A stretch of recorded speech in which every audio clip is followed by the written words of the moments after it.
Assalamualaikum warahmatullahi wabarakatuh. Alhamdulillah wassalatu wassalamu ala sayyidina Muhammad ibn Abdillah wa ala alihi wa sahbihi wa mawalah. Amma ba'd.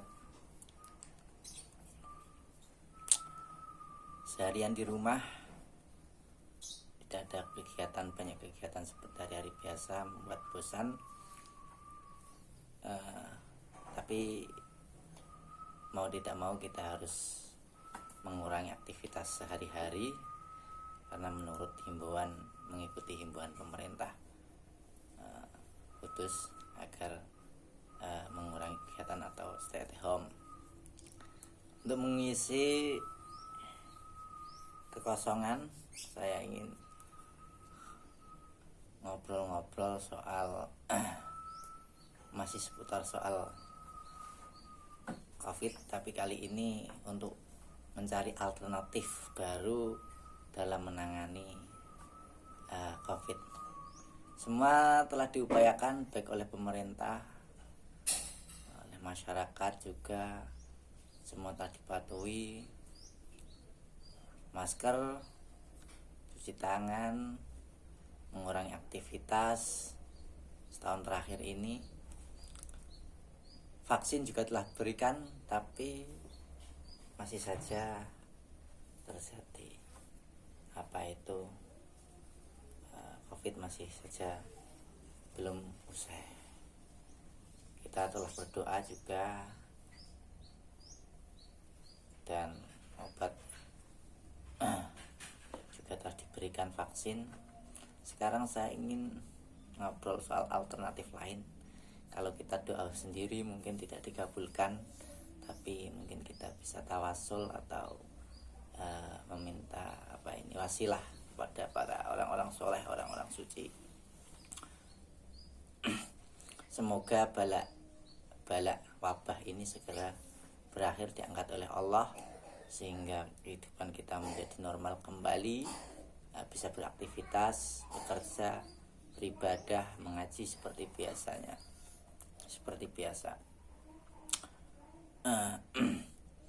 Dahulu saya dengar cerita di Jekulo itu kalau ada wabah, ada penyakit, seringkali orang meminta doa atau meminta air ke Beliau Mbah Sanusi. Tapi sebelum kita masuk ke situ, saya ingin memberi prolog terlebih dahulu. Jadi kita sudah selesai soal penanganan COVID baik secara akidah, sebagaimana yang diajarkan Rasulullah pertama kali waktu masih di Mekah, bahwa la tayrota wala sofaro wala tidak ada penyakit menular. Kemudian ketika berada di Madinah, firru minal juzamika firarakum minal asad, atau bagaimana itu, firarakum minal asad, larilah kalian dari juzam sebagaimana kalian lari dari hewan buas. Yang kemudian dipraktekkan lagi ketika terjadi taun di Syam. Sayyidina Umar ketika mau masuk, beliau berembuk terlebih dahulu. Akhirnya ada sahabat yang mengatakan bahwa jika ada terjadi suatu taun di suatu daerah, hendaknya kamu jangan masuk ke situ, dan yang ada di dalam jangan keluar. Sehingga kemudian semua ada sahabat yang membantah, semua takdir Allah benar. Kemudian Sayyidina Umar berkata, aku lari dari takdir Allah menuju takdir Allah yang lain. Yaitu artinya kita tetap berusaha secara syariat menghindari itu, tapi di sisi lain kita tetap berkeyakinan bahwa tidak ada penyakit dan tidak ada apapun baik dan buruk kecuali dengan kehendak Allah. Jadi hati kita tetap sehat, badan kita sehat. Tapi jika masih terjadi seperti ini, bagaimana sikap kita? Ya, kita sudah berusaha, pemerintah sudah, dinas kesehatan, masyarakat juga telah berusaha, para kiai, para kiai membentengi mental atau keimanan mereka, dengan para dokter menyembuhkan tubuh mereka. Jadi semua sudah saling bahu membahu. Tapi corona masih saja merebak, dan alhamdulillah beberapa hari terakhir sudah berkurang.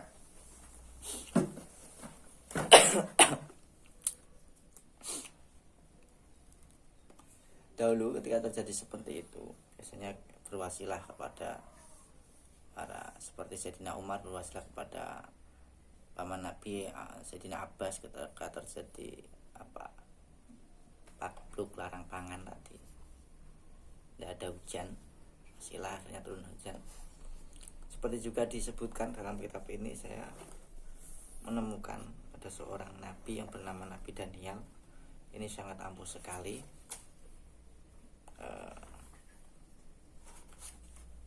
Beliau itu Masya Allah disebutkan oleh Ibnu Abbas, Ibnu Katsir, dalam kitab Ibnu Katsir Qasasul Quran, meriwayatkan dari Abu Aliyah dan Abu Musa al-Asy'ari, yang intinya sama hampir. Ada seorang nabi yang ditemukan di waktu pada zaman Sayyidina Umar ketika Islam berhasil memasuki tanah Persia. Itu ada seorang nabi, yang jenazah seseorang yang dijadikan wasilah oleh penduduk Persia ketika mengalami paceklik dan lain sebagainya. Kemudian Abu Musa al-Asy'ari menyurati Sayyidina Umar. Sayyidina Umar memerintahkan agar jasad tersebut disemayamkan, dikuburkan, dan jangan sampai diketahui orang-orang. Kemudian mushaf yang ada di samping jenazah seperti balik. Ini Masya Allah, jadi sabdo tadi hampir sama cerita seperti cerita Amangkurat Mas itu Raja Mataram kedua. Sebagian mengatakan secara modern mengatakan beliau itu Hitlernya Jawa, tapi dari keterangan dari kiai-kiai, beliau ini seorang yang yang mujahadah, yang riyadhah baik wiridan maupun puasa, sehingga beliau mencapai makom as-somadani. As-somadani ini seperti Syekh Abdul Qadir itu khusus somadani. As-somadani itu apa? As-somadani dalam kamus Muhyidd disebutkan bahwa itu banyak sekali maknanya. Di antaranya maqamun murtafi', tempat yang tinggi. Ada al-maqsud, yang di al-qasdu al-maqsud fi kulli hajatin, yang yang dituju, yang dimintai dalam segala kebutuhan. Ada juga yang mengatakan as-somad adalah ar-rajul la ya'tasu wa la yaju'u fil harbi. Seorang lelaki yang tidak pernah ngelak, dahaga, dan tidak pernah lapar meskipun dalam keadaan perang. Jadi, tarif yang terakhir ini saya lebih cocok, seperti dikatakan oleh Sayyidi Al-Walid ayah ketika mengaji, bahwa orang yang tidak makan selama 40 hari lebih itu bisa mencapai makom as-somadani. Tentu orang yang makan tidak makan ini dilah riyadhah, tujuannya untuk riyadhah, itu bisa dijadikan mencapai makom as-somadani. Seperti cerita Ki Amangkurat Mas. Mbah Amangkurat Mas itu beliau meskipun sudah meninggal, jasad beliau itu masih seperti orang hidup, tumbuh kuku, tumbuh rambut, dan sebagainya. Jika ada pagebluk itu ya mungkin seperti zaman sekarang, kotoran beliau itu diambil, diarak keliling desa. Itu insya Allah desa tersebut selamat dari bala tersebut, wabah tersebut. Itu saking ampuhnya gelar as-somadani. Orang yang dituju dalam segala hajat ketika terjadi masa genting. Namun pada waktu penjajahan Belanda, akhir-akhir makam beliau kemudian dimasukin sama dimasukin arak kemudian dipendam, dan sampai sekarang sudah tidak bisa dibuka lagi. Anak-anak cucu beliau diantaranya ada yang hampir mencapai mungkin makam As-Samadani, yakni Waliullah Mbah Sanusi. Menurut keterangan dalam ngaji yang pernah saya dengar, bahwa Mbah Sanusi itu pernah, selain seperti yang dalam biografi yang pernah saya tulis itu, beliau juga pernah riyadhah. Riyadhah ini puasa juga sama selama 40 hari. Dalam puasa beliau tidak boleh makan dan minum, berbuka, kecuali dengan makanan dan minuman pemberian orang yang ikhlas. Ini sulit. Bagaimana kita bisa mendapat makanan untuk berbuka dari seseorang, diberi seseorang, ikhlas syaratnya, yang memberi ikhlas. Ini sulit sekali.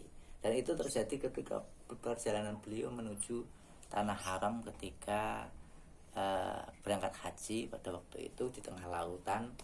Dahulu itu di tengah lautan berbulan-bulan terjadi badai, sehingga orang itu sudah nggak mikir makan lagi, yang dipikir hidup mati, ini takut semua, sehingga jatah makanan yang mestinya itu mereka makan, mereka berikan begitu saja dengan ikhlas. Dia kan paintet, sudah mikir makan lagi. Akhirnya beliau berhasil melakukan riyadhah tersebut sehingga mencapai makam yang mendekati atau dalam tanda kutip As-Samadani tersebut, yaitu orang yang bisa yang dituju dalam segala hajat. Mestinya As-Samad itu kan juga sifat Allah, qul huwallahu ahad Allahus samad, Allah yang dituju dalam segala hajat. Ini sifat ini juga diberikan kepada makhluk-makhluk Allah, kasih Allah yang mencapai derajat tersebut, sehingga diberi oleh Allah segala menjadi tujuan hajat para hamba-hamba Allah yang lain. Mbah Sanusi, Waliullah Mbah Sanusi, banyak sekali di antara karomah beliau ini jualan apem. Ini apem. Lah apem ini, masya Allah, apem ini bisa untuk menyembuhkan penyakit wabah pagebluk. Ini dulu pernah saya dengar dari seorang teman menceritakan suatu ketika ada terjadi di daerah mana itu suatu pagebluk, suatu wabah, akhirnya dikirim dengan apem tersebut, dinaikkan kereta. Pada waktu itu masih ada jalur kereta. Meskipun riwayat ini hanya saya dengar dari seseorang dan tidak jelas kemana itu arahnya, tapi saya dengar lagi dari teman saya, Kang Nasikin, penjaga Taman Bumiwangi, itu punya ayah beliau ini pernah menjadi khadam atau ikut membantu Mbah Masyudi. Mbah Masyudi ini putra daripada Mbah Waliullah Mbah Sanusi kalau tidak salah. Ini beliau membuktikan sendiri cerita ayahnya. Jadi kalau ada orang yang sakit, anak kecil atau siapa, katisen atau apalah, itu dimintakan apem di tempatnya Mbah Syudi, dan alhamdulillah setelah makan apem tersebut menjadi sehat. Istilahnya vitamin kalau sekarang ya, vitamin. Selain itu ada juga cerita suatu ketika Mbah Sanusi itu nimbo mengerek timba itu, akhirnya kakeknya jatuh ke sumur beliau yang berada di rumah beliau yang sebelah utara Pasar Lama atau Taman Bumiwangi itu. Ketika jatuh kemudian beliau bilang, wes muga-muga iki dadi tambane wong sak kudus sak kula. Kemudian sabda itu ketika ada orang sakit apapun, ada orang-orang meminta dan diambilkan situ. Di antara yang lain adalah seperti keris, ada keris juga untuk mengobati tipes, liver, tipes itu. Kalau ada orang liver, tipes, dimanakan air ke Wali Mbah Sanusi itu berupa keris dan juga ake ini. Alhamdulillah tadi saya meminta tabarukan juga sama Asharus Sholihin ya. Jadi sesuatu yang bersenang dengan orang soleh itu insya Allah kok mandi. Ya, tentu yang kita sudah hakikatnya ya Allah. Bilang istri agak sakit, jadi saya mintakan barokah tadi. Nah, ini ada cerita juga dari orang Bulung. Orang Bulung bilang, dulu saya sering main ke Jekulo. Jekulonya mana mbah? Tanya sama teman saya. Jekulonya itu loh, lor Pasar Bubar. Oh, situ lah. Ngapain di situ? Oh, dulu gini. Dulu waktu terjadi wabah di Bulung, itu orang-orang Bulung sering ke situ meminta air toyo tolak balak atau banyu keramat Mbah Sanusi ini untuk wabah. Alhamdulillah menjadi sembuh, tidak terjadi lagi wabah di daerah Bulung.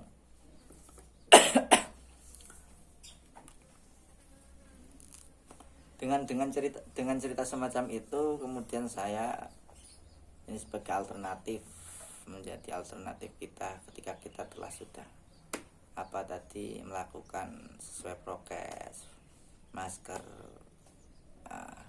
berobat, kesehatan, makanan, wiridan, zikir untuk menenangkan hati, semua telah kita jalani. Ya, tidak ada salahnya kita juga bertawasul, berwasilah dengan air berkah banyu toyo tolak balak atau banyu keramat Mbah Sanusi. Semoga dengan air tersebut saya, keluarga saya, berkah air tersebut saya, keluarga saya, istri saya, orang tua saya, semua tetangga, masyarakat mendapatkan berkah sehingga Allah melindungi kita semua, menyembuhkan kita semua, menyelamatkan kita semua dari wabah dan virus, termasuk virus corona dan virus-virus yang lain, sehingga akhirnya sembuh, bisa beribadah kembali, bekerja kembali, mengaji kembali, beraktivitas seperti biasanya. Berkah toyot tolak balak banyu keramat Mbah Sanusi. Jadi seperti itu orang yang sudah mencapai makam As-Samadani seperti Syekh Abdul Qadir Al-Jilani, Al-Ghausus Samadani di kitab manaqibnya itu, yaitu orang seperti apa tadi yang saya sebut di kamus Wahid yang disebutkan, tarifnya adalah ar-rajul la ya'tasu wa la yaju'u fil harbi, dan sehingga dengan melakukan riyadhah tersebut seseorang mencapai derajat as-samadani, dituju dalam segala hajat, yang mana doa dan apapun yang bersentuhan dengan orang-orang tersebut diijabah oleh Allah, menjadi penyebab selamatnya umat Muhammad Sallallahu Alaihi Wasallam. Tentu ya seperti hadis Nabi juga di dalam dan terkait wali abdal, bahwa Allah memiliki seorang wali abdal yang dengan wali-wali tersebut Allah menolak segala mara bahaya pada penduduk bumi ini. Saya ingin share cerita itu tadi, banyu toyo tolak balak atau banyu keramat Mbah Sanusi. Barangkali teman-teman yang sedang mengalami sakit atau sedang mengalami apapun dan telah berobat, telah berdoa dan semuanya, tidak ada salahnya mengambil alternatif ini, barokah doa keramat daripada wali Allah Mbah Sanusi, sehingga Allah menyelamatkan kita, menyembuhkan kita semua, menyelamatkan masyarakat Jekulo, Kudus pada umumnya dan sekitarnya, dan berkat orang-orang semacam ini semoga Allah mengangkat bala wabah virus corona dari dunia. Akhir kata, wassalamualaikum warahmatullahi wabarakatuh.